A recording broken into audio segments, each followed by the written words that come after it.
You're watching CNN and this is Connect the World with me, Lynda Kinkade. Welcome back. Well, as we heard earlier, France is voting for a new president in the second round of one of the most tumultuous election campaigns in the country's history. There are just 3 hours of voting left. Early turnout figures from the Interior Ministry shows that it is similar to the first round, just over 28% by midday local time.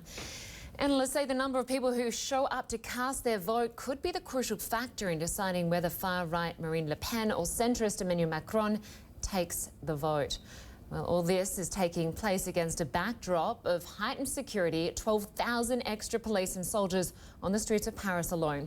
Well, for more now, I want to bring in Dominic Thomas, who joins us now from Paris. He chairs the Department of French and Francophone Studies at the University of California, Los Angeles. Great to have you with us.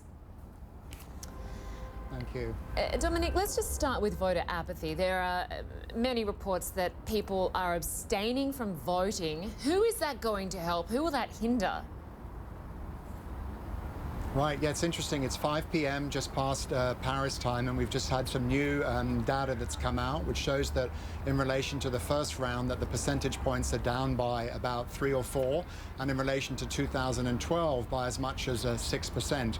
All along, low voter turnout and abstentions can help Marine Le Pen's Front National party. The only path to winning this election is through that process. It's extremely unlikely that she will win, though. However, the voter turnout, not just in percentage points but in numbers, are extremely important in this election for 2 reasons. First of all, for Marine Le Pen, who can potentially turn a loss into a victory by showing that her party continues to build electoral support in sheer numbers, and that she's already outperforming by several million votes how her father did back in 2002 and 2007. But for Emmanuel Macron, this is even more important because he doesn't have a political party. He has a movement. And as soon as this election is over, and if he does indeed win the presidency, he has 5 weeks to prepare for the parliamentary elections. And going into that, it's going to be important for him to demonstrate that the vote that has grown between the first and the second round isn't just a protest vote against Marine Le Pen's Front National, but is in fact strong indication of support for him and his policies. The former US President Barack Obama has backed Macron, saying he is committed to a better future for France. President Trump early on seemed to support Le Pen, but hasn't said much since. What do endorsements from the US mean for the French people?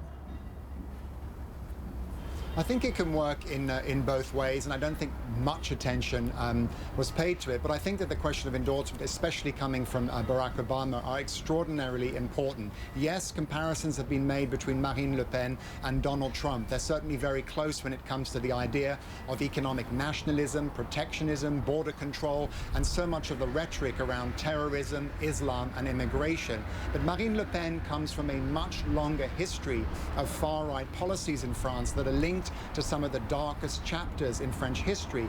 And in the case of Barack Obama, speaking about Emmanuel Macron is a liberalist, and he's very much in favor and support of the European Union and of NATO and of the transatlantic relationship. And I think that Barack Obama understood the risks and dangers here presented by Marine Le Pen and wanted to speak before the media blackout and endorse Emmanuel Macron in a clear and unambiguous way for what he represents and what he represents for France and Europe.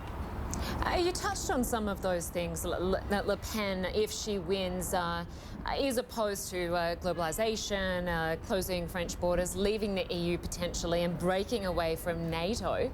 Just give us a sense of the ramifications of this. Well, they would be, I think, absolutely devastating for the French economy. You know, of course, it's not as simple as winning and having an up and down vote. All kinds of constitutional measures would have to be involved here.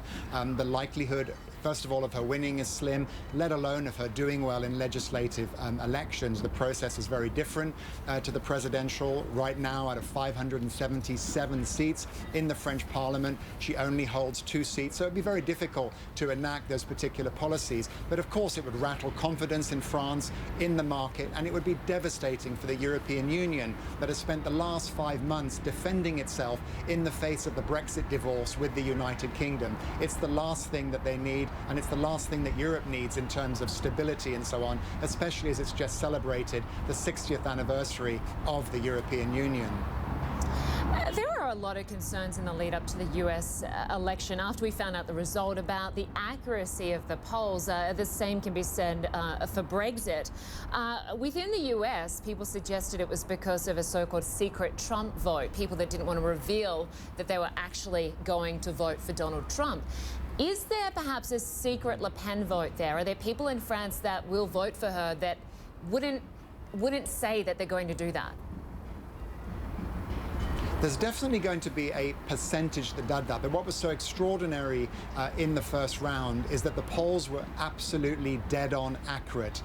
So they did something, obviously, you know, that was important. And I think that's also in some ways could contribute to voter apathy this time around, is that people feel that, you know, the Macron lead has been somewhere between 60 and 65% consistently for the past 10 days or so.